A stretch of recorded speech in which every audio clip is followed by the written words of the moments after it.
नमस्कार, मैं रवीश कुमार। अच्छी बात है कि 98 से 100 रुपए लीटर पेट्रोल बिकने से देश परेशान नहीं है। दिल्ली में एक रात में गैस के सिलेंडर के दाम 50 रुपए बढ़ गए, दिल्ली परेशान नहीं है। जो देश इन बातों से परेशान नहीं है, उस देश को इस बात से परेशान किया जा रहा है कि बेंगलुरु की एक 22 साल की लड़की दिशा ए रवि गिरफ्तार हुई है, जिस पर राजद्रोह, दो समुदायों के बीच नफरत फैलाने और साजिश रचने के आरोप हैं। भारत की छवि खराब करने के आरोप है। भारत की छवि खराब करना एक नया आरोप जान पड़ता है। इसे कानूनी रूप से कहां परिभाषित किया गया है, यह बताना मेरे बस की बात नहीं है, लेकिन दिशा ए रवि की गिरफ्तारी के सिलसिले में कुछ शब्द चल पड़े हैं। पुराने हैं, लेकिन इस बार पुलिस की निगाह से संदिग्ध हुए हैं। टूल किट और डिजिटल स्टॉर्म, यानी ट्विटर, फेसबुक या व्हाट्सएप के जरिए किसी चीज को वायरल कर देना आए दिन होता रहता है और आप इसके आदी भी हो चुके हैं। याद कीजिए, पिछले साल 17 सितंबर को सरकारी भर्ती परीक्षाओं के सताए नौजवानों ने ऐसे बहुत सारे पोस्टर बनाए और ट्रेंड कराया, जिसे आज आप टूल किट कह रहे हैं। इस अभियान को भी डिजिटल स्टॉर्म कहा जा सकता है। उस समय ऐसे पोस्टर खूब आते थे कि कितने बजे थाली बजानी है, किस किस मंत्री को टैग करना है, कौन सा हैशटैग ट्रेंड कराना है। इसे आराम से टूल किट कहा जा सकता है। बस तब यह पोस्टर बनाकर इनबॉक्स में वायरल हो रहा था और इसे ट्विटर पर भी शेयर किया जा रहा था। उस दिन प्रधानमंत्री का जन्मदिन था। उस मौके पर विरोध जताकर सरकारी भर्ती परीक्षाओं के नौजवान अपना विरोध जताने लगे और सरकार को झकझोरना चाहते थे। गनीमत है कि तब इसे इस तरह की योजना को साजिश नहीं माना गया, लेकिन कहा नहीं जा सकता कि अब आगे ऐसा नहीं होगा। कोई कह सकता है कि बेरोजगारों के ऐसे अभियान से लोकप्रिय प्रधानमंत्री और भारत की छवि दुनिया भर में खराब हो गई। 22 साल की दिशा ए रवि को इस प्रकार के टूल किट बनाने के मामले में गिरफ्तार किया गया है। पहले मामला समझते हैं। यह ध्यान रखें कि टूल किट शब्द का प्रयोग पहली बार पुलिस ने नहीं, ग्रेटा थैनबर्ग ने किया। क्लाइमेट एक्टिविस्ट ग्रेटा थनबर्ग ने 3 फरवरी को अपने ट्विटर हैंडल से ट्वीट किया और एक टूल किट भी जारी किया। इस टूल किट में लिखा है कि कृषि कानूनों को हटाने के लिए सरकार पर दबाव बनाने के लिए देश के भीतर और देश के बाहर से क्या क्या करना है। इसमें कहीं भी हिंसक गतिविधि की बात नहीं है। बेशक लिखा है कि वीडियो बनाना है, अपलोड करना है, किसी खास समय पर हैशटैग आस्क इंडिया वाई नाम से ट्विटर पर ट्रेंड कराना है, तस्वीरें साझा करनी है। ऐसा करने के लिए 23 जनवरी, 26 जनवरी, 13-14 फरवरी का दिन तय किया गया। अगर मार्च में हिस्सा नहीं ले सकते तो डिजिटली हिस्सा लीजिए। फोटो वीडियो को किसी खास ईमेल पर भेजने की बात कही गई है। साथ ही वही फोटो वीडियो प्रधानमंत्री के कार्यालय से लेकर अपने राज्य के प्रमुखों को टैग करने की भी बात है। भारतीय दूतावासों, सरकारी दफ्तरों, मीडिया के दफ्तरों और अंबानी अडानी के दफ्तर के बाहर दुनिया भर में प्रदर्शन करना है, यह लिखा है। तो आपने देखा कि जिस तरह से 17 सितंबर 2020 के अभियान के लिए बेरोजगार नौजवान टूल किट वायरल करा रहे थे कि कब थाली बजानी है, कब क्या करना है, वही भाषा और उसी तरह की योजना ग्रेटा थैनबर्ग के ट्वीट में बताई गई है, जिसे टूल किट कहा जा रहा है। इंटरनेट पर कैम्ब्रिज डिक्शनरी में टूल किट की एक परिभाषा इस तरह से भी दी गई है: skills and knowledge that are useful for a particular purpose और एक्टिविटी कंसिडर्ड टुगेदर। हिंदी में कहिए तो ऐसा कौशल और ज्ञान जो किसी खास मकसद या गतिविधि के लिए जरूरी है। टूल किट का इस्तेमाल सरकार भी अपनी कई योजनाओं के प्रचार प्रसार में करती है। ट्विटर पर जो लोग इस शब्द को आतंकवादी साजिश का हिस्सा बनाने में लगे हैं, संदिग्ध बनाने में लगे हैं, उनकी मदद के लिए बता दूं कि 16 फरवरी 2020 को प्रधानमंत्री मोदी का एक बयान बीजेपी ने अपने ट्विटर हैंडल से ट्वीट किया था कि पिछले 2 साल में 3,500 से अधिक शिल्पकारों, बुनकरों को डिजाइन में सहायता दी गई। 1,000 कलाकारों को टूल किट भी दिए गए। प्रधानमंत्री मोदी #PM इन काशी। पीएम ने टूल किट देने की बात की थी। केंद्र सरकार की स्मार्ट सिटी की वेबसाइट पर भी कई टूल किट हैं। स्मार्ट सिटी का टूल किट, उसमें भी इसी तरह की बातें हैं कि क्या क्या करना है। ऐसे ही आर्थिक मामलों के विभाग ने public private partnerships in India की वेबसाइट पर भी PPP मॉडल के बारे में एक टूल किट डाला है। भाषा में आ रहे बदलाव को समझना चाहिए। अब पहले भाषा में बदलाव किया जाता है और फिर उसकी आड़ में सिस्टम काम करने लगता है। समाज में पहले की भाषा जब विस्थापित हो जाती है, तब सिस्टम को कुछ भी करने का बल मिल जाता है। जैसे राष्ट्रपति के अभिभाषण पर धन्यवाद भाषण देते हुए प्रधानमंत्री ने अपने ही बजट के चमकीले शब्द एफडीआई का मतलब फॉरेन डिस्ट्रक्टिव आइडियोलॉजी कर दिया। वही हाल टूल किट का भी हो रहा है। अगर यह बुरा होता तो मंत्री इसका नाम न लेते। अब जो आगे आप सुनने जा रहे हैं, ध्यान से सुनिए। इसी तरह की योजना के बारे में गृह मंत्री अमित शाह अपनी पार्टी के सोशल मीडिया के कार्यकर्ताओं को समझा रहे हैं, गुप्त रूप से नहीं, सबके सामने। यह भाषण YouTube पर भी है, 11 फरवरी के दिन का दिया गया है। यानी दिल्ली पुलिस टूल किट के मामले में बहुत पहले केस दर्ज कर चुकी थी। गृह मंत्री अमित शाह जिस तरह से बता रहे हैं वह एक तरह का मौखिक टूल किट है। बता रहे हैं कि कैसे हंसाने वाली और डराने वाली चीजें वायरल करानी है। ये उन्हीं के शब्द हैं, हंसाने वाली और डराने वाली। एक सबसे बड़ा काम व्हाट्सएप ग्रुप बनाने का है। हर बूथ के अंदर एक व्हाट्सएप ग्रुप, मंडल पर उसका कोऑर्डिनेशन, हर मंडलों का जिले में कोऑर्डिनेशन और हर जिले का प्रदेश में कोऑर्डिनेशन।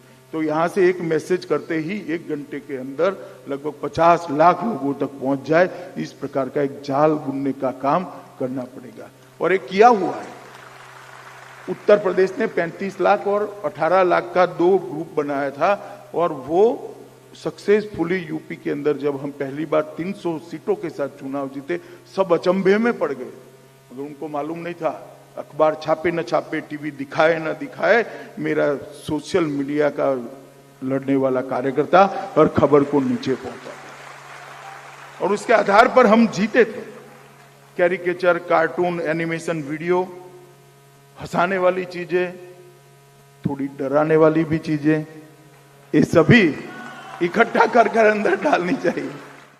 अब यह अलग सवाल है कि गृह मंत्री को अपने कार्यकर्ताओं को हंसाने वाली के साथ साथ डराने वाली चीजों की ट्रेनिंग क्यों देनी चाहिए। यह इस पर निर्भर करेगा कि इस प्रश्न का सामना करने वालों की सोचने समझने की ट्रेनिंग किस तरह से व्हाट्सएप यूनिवर्सिटी ने कर दी है। टूल किट का इस्तेमाल इस तरह से किया जा रहा है जैसे किसी ने सीट के नीचे लावारिस वस्तु रख दी हो।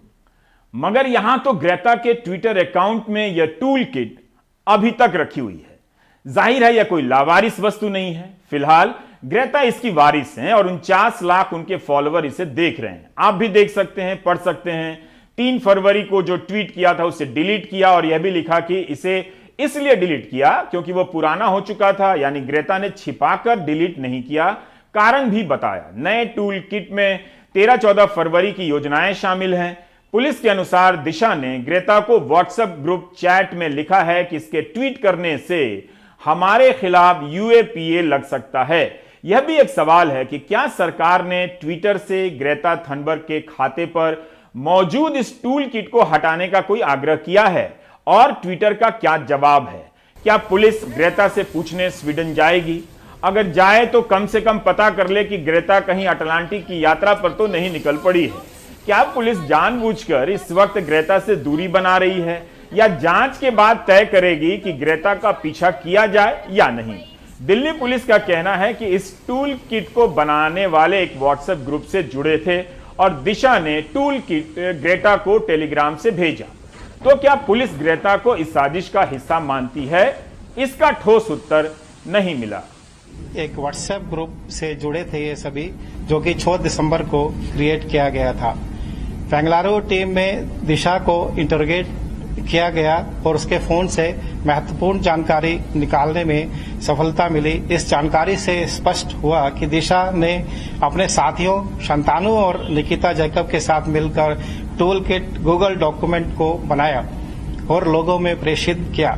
शुरुआती जांच में यह भी बात पता चल रही है कि फोन का काफी डेटा डिलीट किया जा चुका है और दिशा के टेलीग्राम चैट से यह भी बात पता चलती है कि 3 फरवरी को ओनर्स राइट लेकर टूल किट डॉक्यूमेंट से जुड़े अकाउंट और लिंक हटा दिए गए हैं। दिशा ए रवि की गिरफ्तारी के मामले में दिल्ली पुलिस के साइबर सेल के ज्वाइंट कमिश्नर प्रेमनाथ ने विस्तृत प्रेस कॉन्फ्रेंस की। बताया कि 4 फरवरी को जिस टूल किट की जानकारी मिली उसे खालिस्तानी संगठन की मदद से बनाया गया था। 11 फरवरी को निकिता के यहां सर्च हुआ जिसमें काफी सारे संवेदनशील सबूत मिले हैं। 11 जनवरी 2021 को ask why India campaigners poetic justice foundation ने एक जूम मीटिंग का आयोजन किया, जिसको निकिता, शांतनु, एमओ धालीवाल व अन्य व्यक्तियों ने अटेंड किया। इस मीटिंग के दौरान निर्णय लिया गया कि इस कैंपेन को विश्व स्तर पर फैलाया जाए और धालीवाल का मकसद इस मुद्दे को बड़ा बनाना और किसानों के बीच असंतोष व गलत जानकारी फैलाना था। जैसा प्लान था वैसा किया गया। उस दिन तो कई लोग किसान आंदोलन का वीडियो बनाकर अपलोड कर रहे थे और ट्रेंड करा रहे थे। लाल किले की हिंसा के बाद किसान आंदोलन के खिलाफ ट्रेंड भी होने लगा। ट्विटर पर हैशटैग का अभियान का हिंसा से क्या संबंध है, इस बारे में पुलिस को कुछ चीजें और साफ करनी चाहिए। इस संदर्भ में मेरे भी कुछ सवाल हैं। पहला, कि जिस टूल किट की बात की जा रही है उसके लिखित स्वरूप में कहीं भी हिंसा फैलाने की बात नहीं है, जैसा कि हमने आपको अभी बताया। दूसरा, कि क्या किसान आंदोलन में हिंसा की योजना बाहर के लोग कर रहे थे, जिसकी जानकारी किसान संगठन और किसानों या नेताओं को नहीं थी। हिंसा होने से अगर किसी का नुकसान होता है तो वो आंदोलन का होना था, इसलिए किसान संगठन शुरू से शांतिपूर्ण आंदोलन की बात कर रहे थे। तो क्या दिल्ली पुलिस ये मान रही है कि किसान संगठनों का दिल्ली की हिंसा में कोई हाथ नहीं था? और क्या इस हिंसा का मकसद किसान आंदोलन को बदनाम करना था? जैसा प्लान था वैसा किया गया। प्लान एग्जैक्टली क्या था, यह अभी साफ होना बाकी है। दिल्ली पुलिस ने दिशा और शांतनु पर भी बयान दिया है। शांतनु की मां ने कहा है कि उसके बेटे ने कुछ भी गलत नहीं किया है। शांतनु बेसिकली ग्रेजुएट इंजीनियर है और बीड में रहने वाले हैं। ये पुणे में भी इनका एक रिहायशी स्थल है। ये एक एनजीओ एक्सआर चैप्टर से जुड़े हुए हैं, जिसमें निकिता भी जुड़ी हुई है। पीटर फेडरिक एक ऐसे व्यक्ति हैं जिन्होंने इस प्लान को बनाया है कि ये हैशटैग किस तरह से रन करने हैं, इसमें किसको टैग करना है और किस प्रकार से इसको आगे बढ़ाया जाए। म्हणजे त्याला शेतकऱ्याबद्दल म्हणजे खूप तळमळ आहे।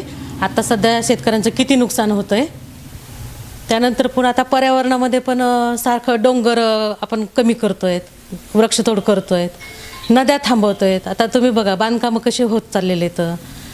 हे पर्यावरणावर हे व्हायचं त्याचं जरा फोकस, आणि शेतकरी लोकांना त्यांनी पाठिंबा दिलाय, मग यात काही चूकच नाही ना। आणि मी पण देते, मी एका शेतकऱ्याची मुलगी, आज माझे भाऊ पण शेतकरी आहेत आणि बाकी इतर शेतकऱ्यांसाठी सुद्धा आमचे आहेच आहे ना। पुलिस के मुताबिक 11 जनवरी को जूम पर एक मीटिंग हुई। इस मीटिंग में निकिता, जैकब, शांतनु और दिशा रवि शामिल थे। इसके अलावा 70 और लोग शामिल थे। इसी मीटिंग में एमओ धालीवाल भी शामिल था, जो कि कनाडा का रहने वाला है और पुलिस बता रही है कि एक खालिस्तानी समर्थक है। इस मीटिंग में तय हुआ कि 26 जनवरी के पहले एक बड़ा अभियान चलाना है।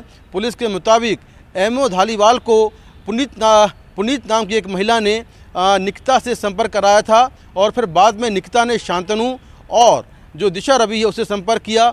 इस मीटिंग में तय हुआ कि एक टूल किट क्रिएट करना है और इसके जरिए एक डिजिटल स्टॉर्म लाना है, जिससे कि ऐसा माहौल बने कि 26 तारीख को जो किसान हैं वो हिंसा करें और पुलिस को बल प्रयोग करना पड़े। हालांकि आज की प्रेस वार्ता में पुलिस ने इसमें से कई बातें तो बताईं, लेकिन कई बातें ऐसी भी हैं जो पुलिस ने नहीं बताईं। अभी तक पुलिस इनकी बैठक में मो धालीवाल के होने का हवाला दे रही है, जो पोएटिक जस्टिस नाम की संस्था से जुड़ा है। धालीवाल को खालिस्तान से जोड़ा जा रहा है। इस नौजवान ने 26 जनवरी की हिंसा के बाद एक बयान जारी किया था और लिखा था कि कनाडा में भी अन्याय होता है तो हम बोलते हैं, दुनिया में कहीं अन्याय होता है तो हम बोलेंगे। इसमें तो यही लिखा है कि नफरत के खिलाफ हैं, हम प्यार के लिए काम करते हैं, हम किसानों के साथ हैं, हम लोकतंत्र में नियमों में यकीन करते हैं। क्यों भारत में किसानों की हत्या हो रही है? क्यों भारत अल्पसंख्यकों की हत्या कर रहा है? क्यों भारत अपने लोकतंत्र की हत्या कर रहा है? इसमें यह भी लिखा है कि पोएटिक जस्टिस फाउंडेशन ने रियाना, ग्रेटा थनबर्ग या किसी सेलिब्रिटी के साथ तालमेल नहीं किया है, किसी को ट्वीट करने के लिए पैसे नहीं दिए हैं। हमने जरूर यह अपील की है कि दुनिया इसे साझा करे। इंडियन एक्सप्रेस ने पोएटिक जस्टिस फाउंडेशन के बारे में लिखा है कि यह संस्था मार्च 2020 में बनी थी। दक्षिण एशियाई समुदाय के बीच मानवाधिकार और सामाजिक न्याय को लेकर जागरूकता लाना है। इंडियन एक्सप्रेस से धालीवाल ने कहा है कि हमारा कोई खालिस्तान समर्थक एजेंडा नहीं है, हम असली लोकतंत्र में संविधान द्वारा दिए गए संवाद और मुक्त अभिव्यक्ति को बढ़ावा देते हैं। 26 जनवरी की घटना के जवाब में इस संस्था ने एक बयान में यह भी कहा है कि हम किसानों के आंदोलन में सक्रिय रूप से शामिल हैं। भारत में प्रेस की आजादी नहीं है क्योंकि प्रेस की स्वतंत्रता के मामले में भारत का स्थान 142वां है। इंडियन एक्सप्रेस की अंजू अग्निहोत्री चाबा ने धालीवाल से बात की है।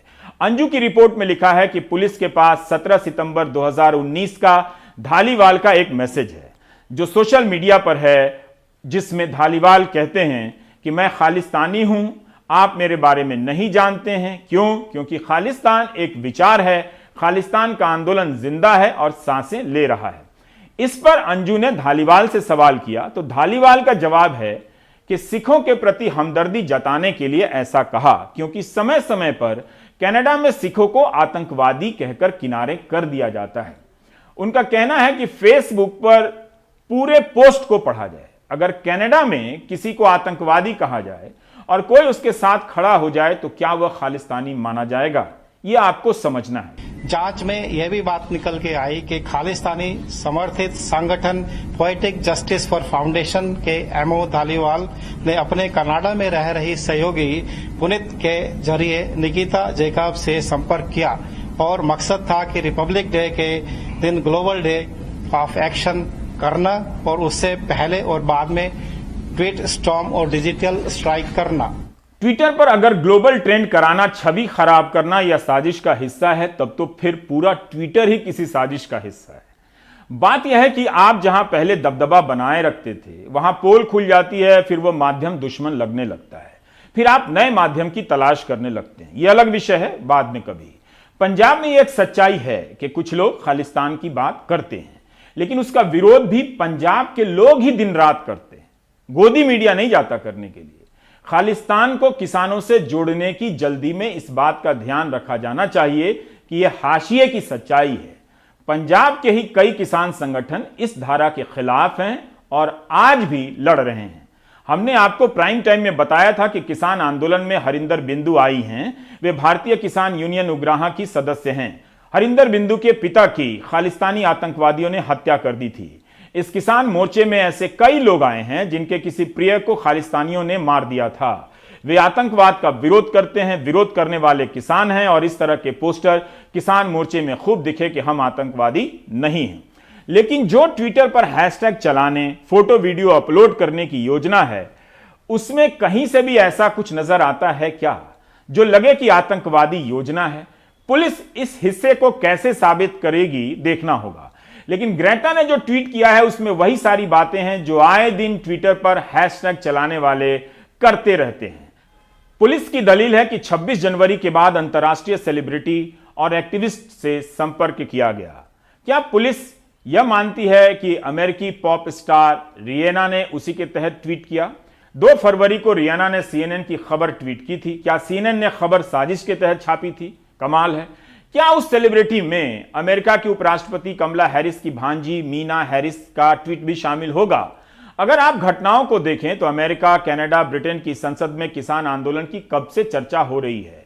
हाल ही में ब्रिटेन की संसद में यह मुद्दा उठा। क्या ब्रिटेन के सांसद किसी साजिश का हिस्सा हैं? किसान आंदोलन को लेकर कई देश से बयान भी आए हैं। हम क्या कर रहे हैं? हैशटैग चलाने की योजना को आतंकी साजिश और भारत के खिलाफ साजिश से जोड़ रहे हैं। पुलिस की धाराओं में जितनी बातें हैं उससे अधिक और आगे जाकर बातें सोशल मीडिया में कही जा रही हैं। क्या इसलिए कि लड़कियों को डराया जा सके, लड़कियां डर जाएं? 22 साल की एक लड़की आज सबके सामने साजिश रचने वाली गिरोह के मुखिया के तौर पर पेश कर दी गई है। फ्राइडे फॉर फ्यूचर FFF से जुड़ी हैं। यह वो प्रयास है जिसे ग्रेटा थनबर्ग ने शुरू किया था। स्कूलों में पढ़ने वाले बच्चे हर शुक्रवार को जलवायु परिवर्तन को लेकर प्रदर्शन करते हैं। दिशा ए रवि भारत में इस प्रयास की संस्थापकों में से एक हैं। 2019 में जब वे माउंट कार्मेल कॉलेज बेंगलुरु में पढ़ती थीं, तब फ्राइडे फॉर फ्यूचर की स्थापना की थी। कृषि परिवार से आने वाली दिशा का जलवायु और पर्यावरण के सवालों को लेकर चिंतित होना स्वाभाविक था। जब केंद्र सरकार ने पर्यावरण के असर के मूल्यांकन के लिए नया कानून बनाने का मसौदा तैयार किया, तब इसे लेकर दिशा जागरूकता फैलाने में व्यस्त हो गई। हिंदू अखबार में लिखा है कि इस कैंपेन को लेकर भी दिल्ली पुलिस को दिक्कत हो गई। इन्होंने पर्यावरण कानूनों में संशोधन को लेकर प्रदर्शन किया था, जिसके बाद UAPA और इंफॉर्मेशन टेक्नोलॉजी एक्ट के तहत नोटिस जारी कर दिया गया था। बाद में पुलिस ने वापस ले लिया। इस संस्था के लिए काम करते हुए दिशा की अंतर्राष्ट्रीय पहचान बनी। ब्रिटेन के मशहूर अखबार द गार्डियन में उसके बारे में लेख छपा। दिशा ए रवि मांसाहारी से शाकाहारी हो गई क्योंकि उसे लगा कि जानवरों के प्रति क्रूरता नहीं होनी चाहिए। इसके बाद भी शहर में एक स्टार्टअप के साथ काम करने लगी जो शाकाहारी दुग्ध उत्पादन के क्षेत्र में काम करता है। बेंगलुरु में जहां भी पेड़ कटते हैं उसे रोकने में दिशा ए रवि सक्रिय हो जाती हैं। शाकाहारी होने के बाद भी आज की राजनीति में दिशा को शत्रु की तरह देखा जा रहा है। Do you get my point?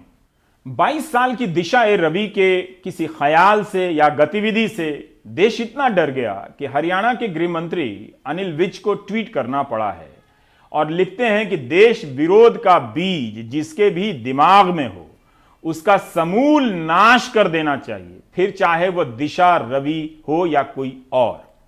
Haryana के गृह मंत्री का यह बयान काफी सीरियस है। वे समूल नाश का इस्तेमाल करते हैं। संविधान में किसी भी गंभीर आरोप की सजा अपराध की सजा के तौर पर समूल नाश का प्रावधान नहीं है, ना ही इस तरह के शब्द इस्तेमाल होते हैं। अनिल विज को कम से कम भारत के गृह मंत्री से सीखना चाहिए। वे कितने प्यार से चटखारे लेते हुए हंसाने वाली और डराने वाली चीजों को फैलाने की ट्रेनिंग दे रहे हैं, लेकिन समूल नाश के लिए नहीं, सिर्फ एकाध चुनाव जीतने के लिए। आप फिर से सुने कि किस अंदाज में 11 फरवरी को गृह मंत्री अमित शाह हंसाने वाली और डराने वाली चीजों के वायरल कराने का आइडिया दे रहे हैं। अखबार छापे न छापे, टीवी दिखाए न दिखाए, मेरा सोशल मीडिया का लड़ने वाला कार्यकर्ता और खबर को नीचे पहुंचा और उसके आधार पर हम जीते थे। कैरिकेचर, कार्टून, एनिमेशन, वीडियो, हंसाने वाली चीजें, थोड़ी डराने वाली भी चीजें, ये सभी इकट्ठा कर अंदर डालनी चाहिए। दिल्ली पुलिस कम से कम अमित शाह के इस बयान को सीरियसली ना ले। दोबारा इसलिए सुनाया क्योंकि यह वाकई सीरियस है। हंसाने वाली बात तो ठीक है, लेकिन डराने वाली चीजों से किसी की प्रतिष्ठा मिट्टी में मिल जाती है। ऐसे अभियानों के बाद केस मुकदमे भी दर्ज हो जाते हैं। आईपुआ की सदस्य कविता कृष्णन का कहना है कि एफआईआर भी वापस ली जाए। 78 पर्यावरणविदों ने बयान जारी कर कहा है कि 22 साल की दिशा रवि को तुरंत रिहा किया जाए। अगर किसी सिटीजन ने कोई गलती किया है तो कानून के दायरे के अंदर रह के आप उनको पनिश करें या जो भी आप लेना चाहते हो एक्शन उसके हिसाब से करें। लेकिन गैर कानूनी की तरीके से एक यंग लड़की को अंदर जेल में डाल देना ये गलत बात है। ऐसा लगता है कि आप लोग कुछ मैसेज भेजना चाह रहे हो, सरकार खास तौर पे, कि सबको डराना चाह रहे हो कि ऐसे यंग बच्चों को आप अरेस्ट करते हो। इससे पहले भी एक यंग लड़की को आपने किया है, कई सारे यंग पीपल को आप लोगों ने जेल में डाला है। इसका मतलब आप चाहते हो कि यूनिवर्सिटी को कई मैसेज जा रही है, चाहे वो जेएनयू को जा रही है या हैदराबाद यूनिवर्सिटी को जा रही है, कई सारे सेंट्रल यूनिवर्सिटी को शायद गवर्नमेंट मैसेज देना चाह रही है स्टूडेंट्स को कि आप हमारे खिलाफ कुछ नहीं बोल सकते। तो अब आपकी मांग क्या है, क्या मांग की है अपने साझा बयान में? हमारी मांग ये है कि उस जिनको आप लोगों ने अरेस्ट किया अभी खास तौर पर दिशा रवि को, उनको लॉयर लेने का तो राइट दीजिए, उनको अपने आप को डिफेंड करने के लिए राइट दीजिए जो हमारा कानूनी तौर पे हमारे देश कॉन्स्टिट्यूशन प्रोवाइड करता है। इस तरीके के लेके अंदर बंद कर देना ये गलत तरीका है। कोई टेररिस्ट तो नहीं है, पढ़ी लिखी बच्ची है, एनवायरनमेंट के ऊपर स्पेशलिस्ट है, तो उनको क्या आपने क्या किया, क्या मैसेज क्या है इसमें? इस गिरफ्तारी ने फिर से किसानों के आंदोलन का अंतर्राष्ट्रीयकरण कर दिया है। जब किसान अपने स्तर पर करते हैं तो सरकार को बुरा लगता है, और जब सरकार के कदम से मामला ग्लोबल हो जाता है तो किसे बुरा लगना चाहिए, मैं इसमें नहीं पढ़ना चाहता।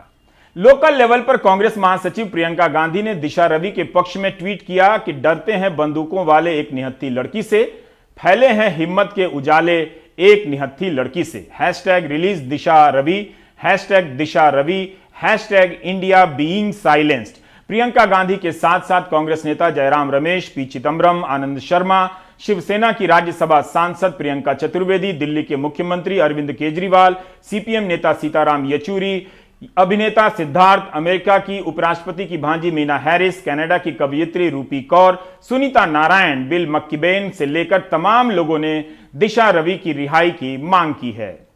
संयुक्त किसान मोर्चा ने भी कहा है कि किसानों के समर्थन में आने वाली दिशा ए रवि के साथ खड़े हैं, तुरंत रिहाई की मांग भी करते हैं। आज बेंगलुरु के मैसूर बैंक सर्किल पर दिशा के समर्थन में लोग बाहर आए। बेंगलुरु शहर में पर्यावरण को लेकर समय समय पर आंदोलन होते रहते हैं। निहाल किदवई ने वहां प्रोफेसर रामचंद्र गुहा से बात की।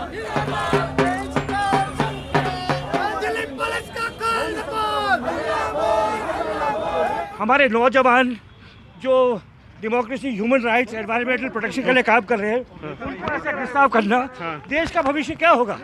जो हमारे सबसे माने बहादुर स्वतंत्र खोजने वाले लोग हैं, तो ये मैं इमरजेंसी में भी मैं स्टूडेंट था और ये वैसी स्थिति आ गई है हमारे पास। डॉक्यूमेंट का जवाब डॉक्यूमेंट से होता है। अटल बिहारी वाजपेयी जी ने कहा लेख का जवाब लेख से होता है। ये कोई हिंसाकारी से बिल्कुल ये देखिए, ये तो बिल्कुल तानाशाही आ गई हमारे देश में।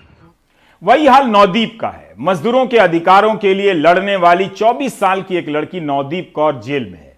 क्या यह भी गलत काम है कि कोई लड़की मजदूरों के अधिकारों के लिए लड़े? इससे तो भारत की छवि और शानदार होती है कि भारत में दिशा और नवदीप जैसी लड़कियां हैं। क्या आप दिशा और नवदीप से इतना घबरा रहे हैं तो खुलकर कहिए, कान में कहिए, डरिए नहीं। राजद्रोह का सहारा मत लीजिए। पंजाब के कई शहरों में नवदीप कौर की रिहाई के लिए धरना प्रदर्शन हो रहे हैं। संगरूर में नवदीप कौर और बाकी किसानों की गिरफ्तारी के विरोध में केंद्र सरकार के खिलाफ नारेबाजी हुई और पुतले फूंके गए। भारतीय किसान यूनियन उग्राहा की तरफ से ब्लॉक धूरी के गांव में पुतले फूंके गए। मानसा के गांव रल्ला में भी किसान मजदूरों ने भारतीय किसान यूनियन उग्राहा की अगुवाई में प्रदर्शन किया। किसानों ने कहा कि केंद्र सरकार खेती कानून रद्द करने के बजाय नौजवान, बुजुर्ग, किसान और लड़कियों पर मामले दर्ज कर रही है और जेल भेज रही है। पंजाब की महिला आयोग की अध्यक्ष मनीषा गुलाटी ने गृहमंत्री अमित शाह से मुलाकात की और सारे मामलों की जानकारी दी। नवदीप कौर पर 3 मामले हैं, 2 में जमानत मिल गई है, 1 में बाकी है। दिशा की गिरफ्तारी और उसके खिलाफ हो रही बातें बता रही हैं कि देश में एक वर्ग ऐसा है जो लड़कियों के आगे आने से डर रहा है।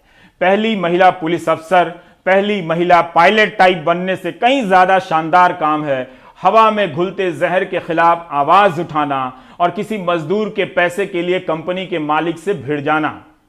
सवाल है कि महिलाएं जब राजनीतिक हो जाती हैं तो राजनीति घबराने क्यों लगती है? ब्रेक के बाद।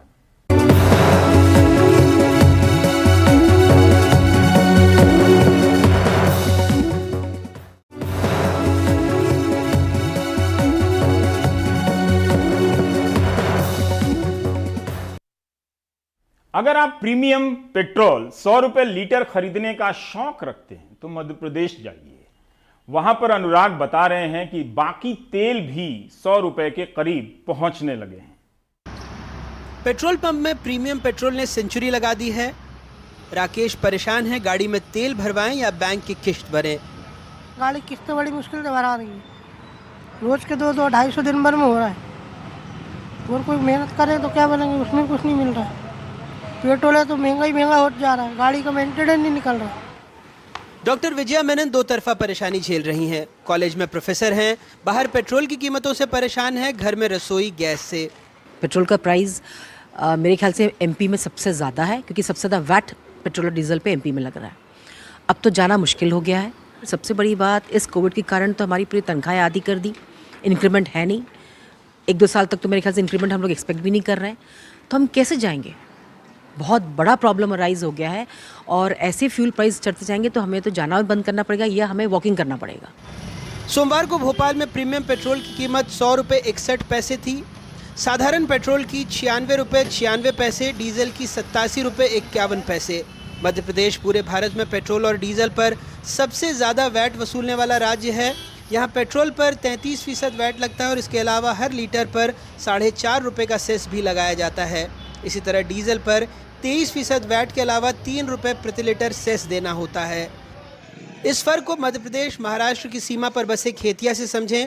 सीमा के इस पार खेतिया में पेट्रोल 58 रुपये 26 पैसे बिका, जबकि दूसरी तरफ यानी महाराष्ट्र के खेड़ दीगर में 95 रुपये 67 पैसे।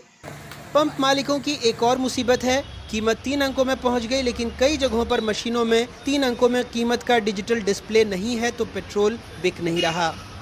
जो हमारे यहाँ डिस्प्ले है, आप देखिए एक डिस्प्ले आता है जो डेली का डेली रेट बताता है, मशीन के अलावा उसमें भी रेट कैसे चेंज होगा ये अभी हम पता कर रहे हैं कंपनी वालों से भी। सरकार में एक मंत्री जी वर्तमान के सवाल पर सोलर ऊर्जा टाइप भविष्य के जवाब दे रहे हैं, दूसरे सवाल सुनते ही कार चलाने लगे। ये तो पेट्रोल और डीजल के दाम भारत सरकार ने जो वहाँ पर डेली बेसिस पे जो अंतर्राष्ट्रीय लेवल पे होते हैं उसके अनुसार तय होते हैं। अगर वहाँ कम हो जाते हैं तो इधर भी कम हो जाते हैं, बढ़ जाते हैं वहाँ बढ़ जाते हैं। तो वो एक पूरे भारत में उसका किया जाता है। अपने यहाँ टैक्स भी तो ज़्यादा है सर।